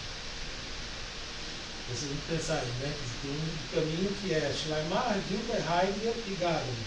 E tem muita gente que, a partir do Gadamer, né, continua estudando hermenêutica e se definindo, né, assim como a fenomenologia, são duas correntes até hoje importantes. Né? Muitos autores que se consideram fenomenólogos e muitos autores que se consideram hermenêutas. Se toda a situação é hermenêutica, então essa ideia de uma relação pura, né, que tinha aqui no Husserl, isso cai por terra. Mas, vejam, qual é o risco, qual é o perigo, digamos assim, né, do ponto de vista filosófico, implicado numa ideia como essa, numa ideia como perspectivismo, numa filosofia como a limite, o relativismo. Então, eu costumo, né, fazer essa analogia, né? É como se o Dilthey tivesse acordado o Heidegger do sono dogmático fenomenológico. Quer dizer, no primeiro momento que ele é esse método, pretende chegar a uma ciência, né? Então até nessa época, né, em 1919, isso ainda é ambíguo. O Heidegger ainda fala numa ciência, uma tentativa de encontrar uma ciência originária, mas já mostra uma certa influência do Dilthey. E de fato, a partir daí, né, quando eu falo em 1919, tem um texto em particular, que é chamado KMS 19, que é um curso que ele deu. Entre 16 e 27 ele não publicou nenhum livro, né, também na década silenciosa. Então, mas tem vários cursos, né, que foram publicados e tal. Mas os textos já do começo dos anos 20, ele não fala mais em ciência, ele abandona o projeto de fazer uma ciência filosófica, uma ciência fenomenológica, uma ciência de qualquer tipo. Né? Ele passa a ver a filosofia, sim, é um saber mais originário, mais importante, mais fundamental para as ciências, né? Isso é a síntese do Heidegger, mas não é mais uma ciência nesse sentido, porque o tipo de verdade que a ciência ambiciona não é possível no âmbito da filosofia, né? E no âmbito das ciências é possível porque cada uma delas opera com um certo recorte da realidade, com relações, né, um pouco como o Kant tinha mostrado. Como em algum momento, vamos dizer, a gente poderia dizer assim, o Heidegger, o Kant, ele fez uma persuasão pura, uma boa análise de como funciona de como funciona a ciência física, enquanto um recorte, naquele contexto, aquelas regras básicas, etc. Mas só ali, quando ele vai pensar biologia, tem que ser outras regras, né? Então cada ciência opera no seu registro uma lógica própria. a fenomenologia, que se torna, e aí é outra diferença, uma ontologia, porque é uma ciência, não é um estudo, uma investigação sobre o ser, ela que vai, de fato, pensar a questão fundamental, mas ela não é uma ciência como as outras. Ela opera num outro registro. Mas ele agora tem que admitir, então, uma situação hermenêutica. Isso é uma coisa super... certamente a gente vai dialogar. É importante a gente gravar bem essa questão aqui, porque Heidegger parece ter, em seu tempo, uma pretensão de uma descrição válida universalmente do ser humano. Tanto quanto o Husserl tinha, mas se ele sabe da situação hermenêutica dele mesmo, como é que ele pode ter uma pretensão de universalidade tão forte? Isso é uma tensão, vai ter um momento na segunda parte, uma sessão do livro, 62 e 63, né? Ele coloca o problema na 62 e enfrenta na 63, em que ele vai justamente falar sobre isso. Né? Não nesses termos especificamente, mas ele, que eu me lembro, não sei se ele, acho que ele não menciona isso, ele está na situação, mas talvez não a forma, né? Mas onde ele vai realmente se perguntar, bom, será que eu estou falando a partir de um certo ideal, de uma maneira bem oblíqua, né? Bem, assim, né? Não vai falar explicitamente, né?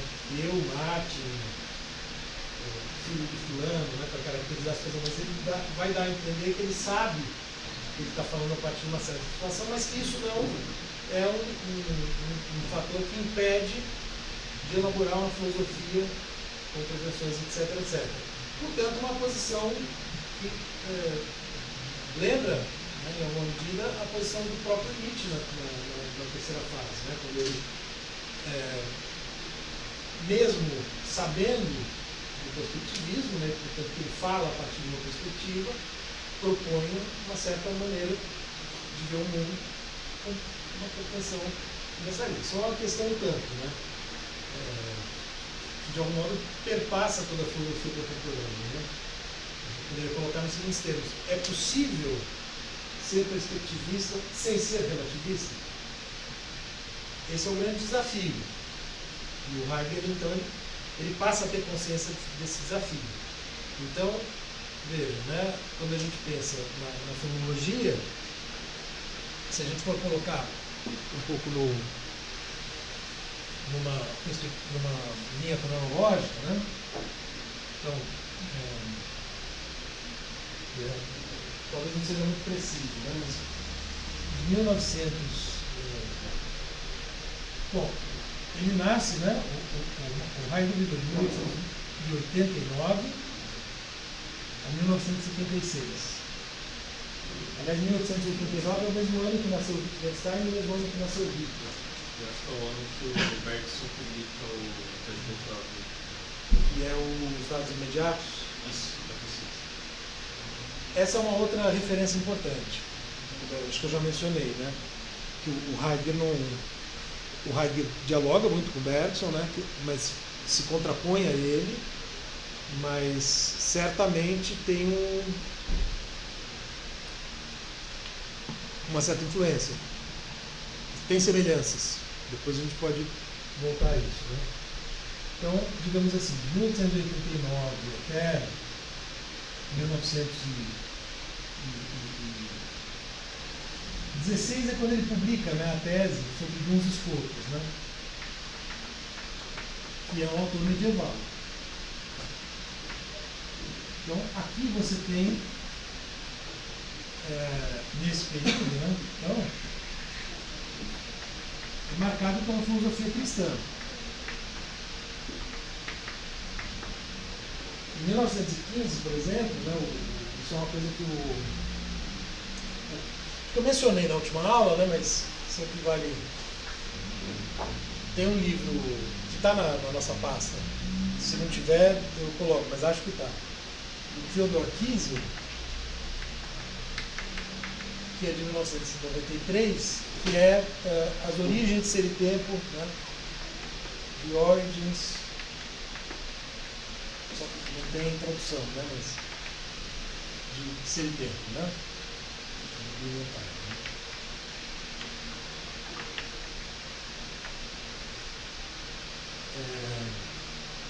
Que se tornou uma grande referência em todo esse período, né? E ele mostra como, né, em 1915, acho que eu mencionei lá, ele tinha um projeto de fazer a fonologia, então ele já estava, né, a fonologia da experiência religiosa.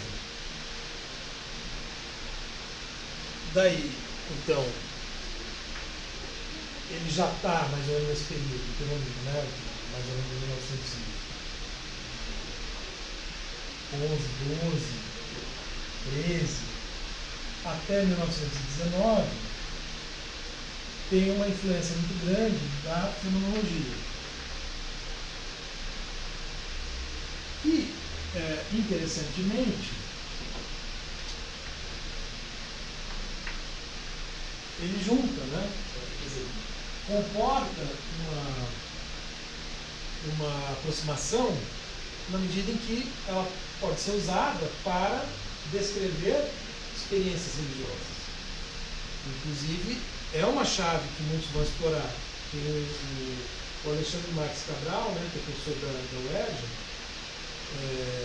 ele trabalha basicamente com isso, assim, fenomenologia de experiências religiosas. Inclusive, ele tem uma leitura do Heidegger, que aproxima o Heidegger do teólogo, do Rudolf Bultmann.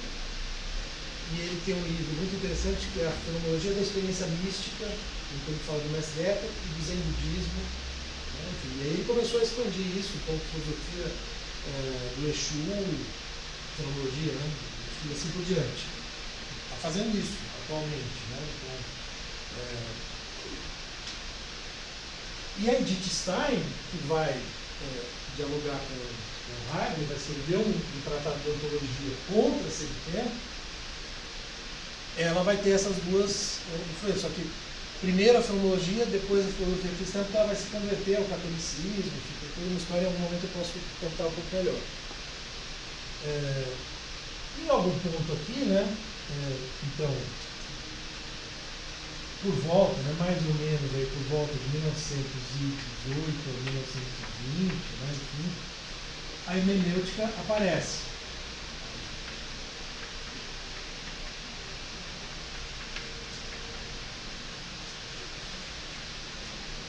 E aí é que entra então esse dilema. Ele vai estar numa situação em que ele precisa agora.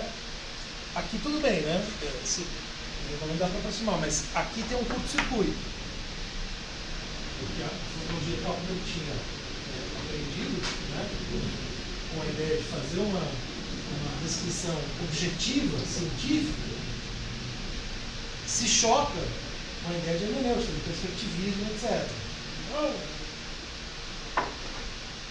E aí o que vai acontecer? Ele vai justamente, a partir dos anos, né, então, dos anos 20, aí de 1920, né, a 1927, ele, claro, isso aqui teria que ter uma, né, o nosso design nesse período que ele está elaborando o ser e tempo, ele vai fazer uma fenomenologia hermenêutica. E essa fenomenologia hermenêutica, ela será uma ontologia fundamental.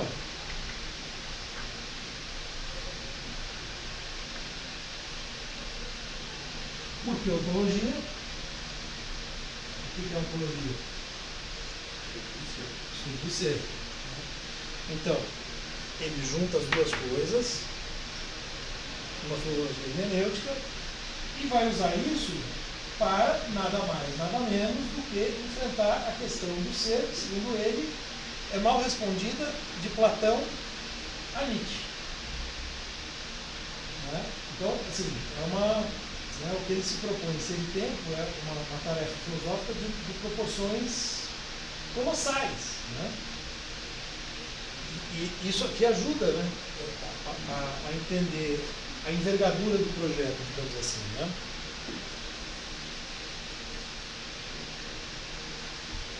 Se você, né, da onde vem o nome ontologia?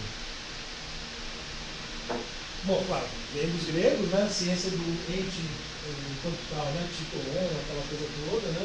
Então, é um termo que vem do grego, e que na metafísica ocidental, que o Heidegger está justamente, da qual ele está criticando, ao mesmo tempo que está dialogando com ela, enfim, uma relação ambígua, né? Tem aquela, uma divisão que é atribuída a Francisco Soares, né, um metafísico do final da Idade Média, quase chegando à moderna, se não me engano, que é a divisão em metafísica geral e metafísicas especiais, né? Então você tem a metafísica geral é a ontologia, que é a ciência do ser enquanto tal. E aí você tem as metafísicas, né? Especiais, específicas, particulares, né? Que são a teologia, a cosmologia e a psicologia, que seriam o estudo, né, de Deus, mundo e alma. Exatamente as três substâncias do Descartes. Né? A substância divina, infinita, a substância material, extensa, corpórea, né? E a substância pensante.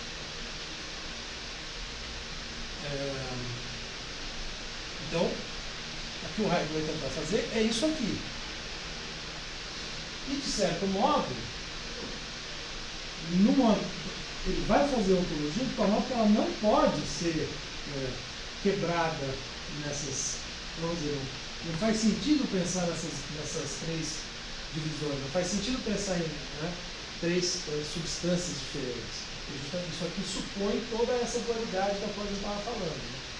Então ele fica só com ontologia e evita falar em metafísica. Né? Nesse tempo ele não usa a palavra metafísica. Mas a relação dele com a metafísica vai ser uma ontologia e metafísica vai ser uma relação muito ambígua, assim, que vai variando um pouco. Em 29 ele escreve a conferência O que é Metafísica, em que aí ele fala em metafísica e defende, digamos assim, né, a metafísica contra a ciência, defende contra a ciência, porque era uma aula inaugural, quando ele assumiu, né, o cargo na Universidade de Freiburg. Ele está falando para um auditório composto, né, pelos professores de todos os cursos. Então, ele está falando para físicos, químicos, etc. Né, que ele quer justamente mostrar como a ciência, mesmo na acepção positivista, né, que na época era muito forte, supõe a metafísica, assim por diante. O importante é isso aqui, né, que é a questão do ser. Então, esse método que junta a fenomenologia hermenêutica, ele vai usar para pensar a questão do ser. Tá? Sendo que nós não devemos esquecer, claro que isso é uma questão talvez um pouco mais polêmica, né? Nós não devemos esquecer que isso aqui está no plano de fundo. E aí, se destaca nessa da filosofia cristã, no meu ver, impactando diretamente o pensamento do Heidegger aqui, uma certa linha de autores que vai de Agostinho, para mim seria o seguinte, ó, Agostinho, Lutero, Kierkegaard e Heidegger, né? Esses três autores estão aí no plano de fundo. A noção de existência, que é fundamental, né, no existencialismo, é uma noção que é fortemente influenciada pelo modo como Kierkegaard a concebia. A noção de angústia, idem. São noções fundamentais para nós estudando a primeira parte. E na segunda parte vai ter algumas noções que também tem uma clara, né? Bom, também na verdade na primeira tem uma palavra né, as traduções variam, mas que é a noção de queda.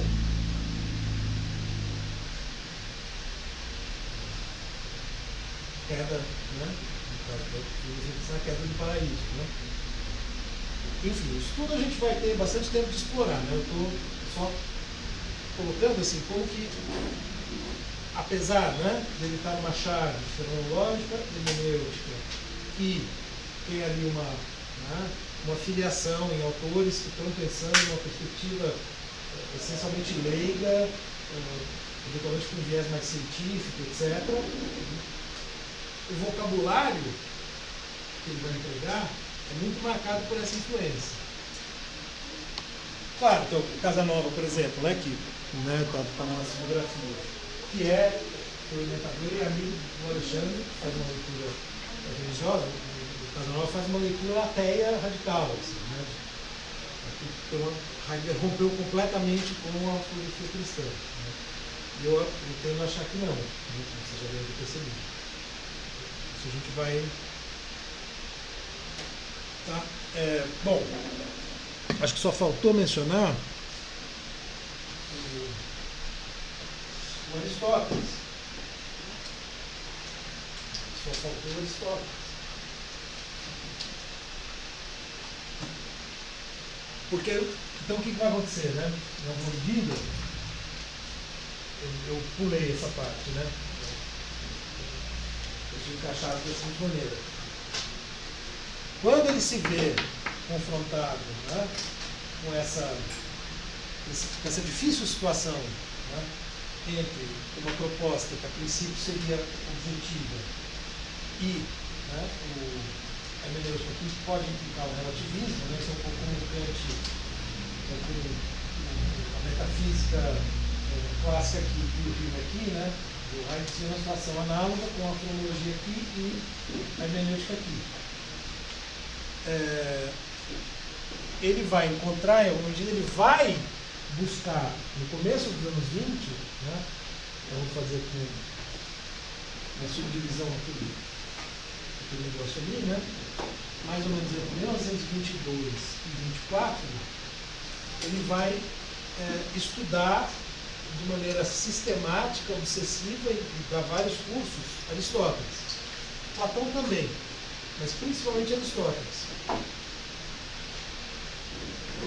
Por quê? Porque em Aristóteles ele vai tentar encontrar a solução para esse dilema. Lá, justamente, né, na fenomenologia originária, ou seja, de onde vêm as noções de fenômeno e logos, né, ele vai buscar uma inspiração, né, digamos assim, para pensar tanto, né, uma descrição dos fenômenos vamos dizer, que fazem parte tanto do mundo como do ser humano, como uma certa chave hermenêutica que já estaria, né, ali no Aristóteles. E aí isso a gente vai ver melhor também, né? Porque, enfim, ainda não está claro como, né, essa solução vai se dar, mas existe uma nova, ele vai propor uma outra noção de verdade, de inspiração grega, que é a létera, né, a verdade como desolamento,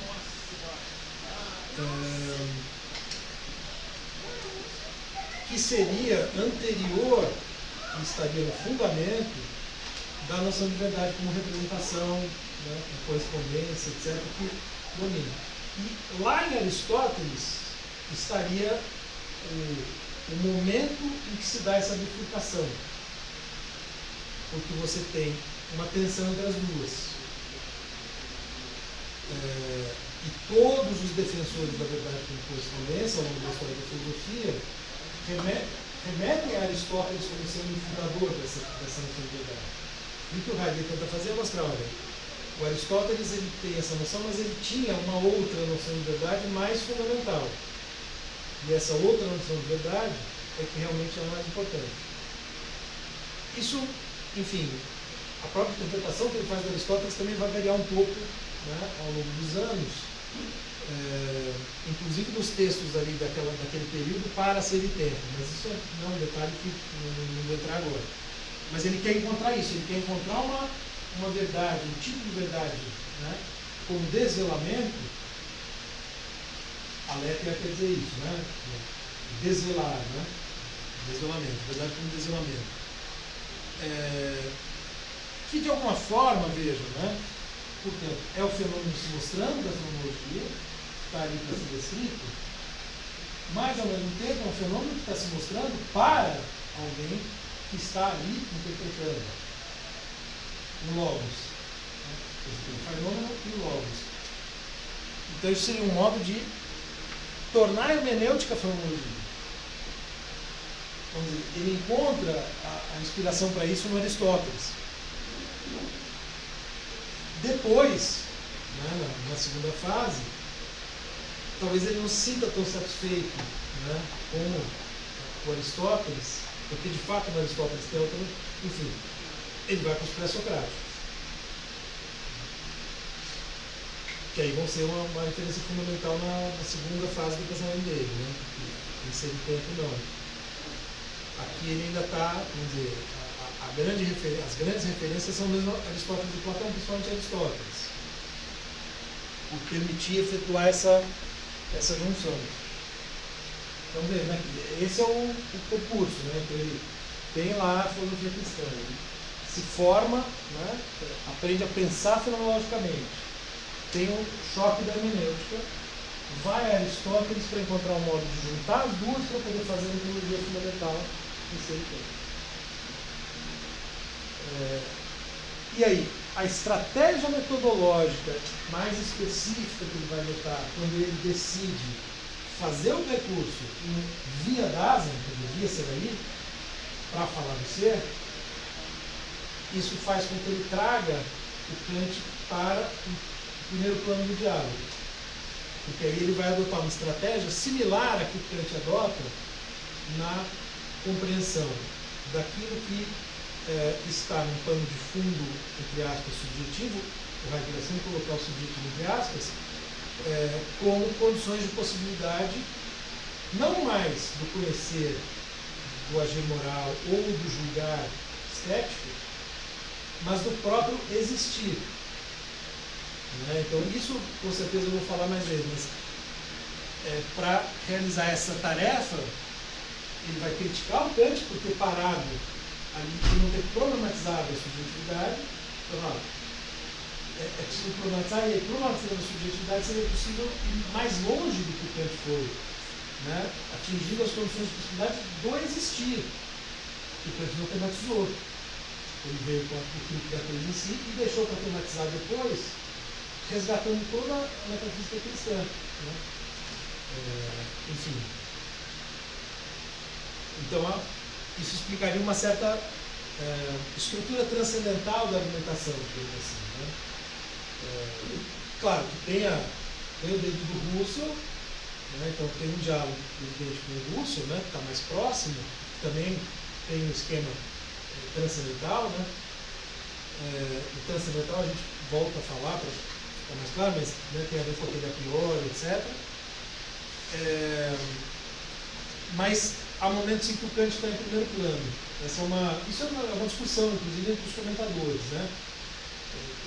Quem que é mais importante aí? Não? Quem que está sendo mais importante no diálogo de ser tempo? Russell ou Heidegger? Né? Tem uma discussão sobre isso. Alguns autores acham que... Não, Russell ou Kant. Alguns acham que é o Russell, alguns acham que é o Kant, né? Mas o fato é que também tem uma presença aí que está se tornando mais forte do Kant, que vai ser maior em 29. E aí, quando ele escreve tal livro, Kant e o Problema da Metafísica. Vejam, isso já nos mostra um pouco o seguinte: o Heidegger ele vai mudando muito ao longo da obra. Né? Então, depois de ser tempo, ele abandona o projeto, aí abandona o Kant também e vai para o Nietzsche, né? O discurso do Nietzsche.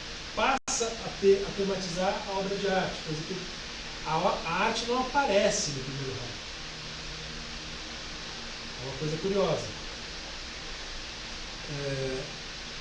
No segundo Heidegger vai aparecer com uma importância muito grande. Ele vai ele próprio, né, um olhar retrospectivo lá no fim da vida, né, ele fala, né, que ele não gostaria de se referir às suas obras como obras, mas sim como caminhos de pensamento. Então você vai fazendo diferentes caminhos. Claro, a questão que articula tudo, está o tempo todo no horizonte, é essa. Essa é a questão que dá unidade ao pensamento dele. Mas para falar dessa questão, ele adota diversos caminhos diferentes, né? Esses caminhos vão mudando. Mas o caminho que nos importa aqui, né, vai ser o caminho de ser e tempo.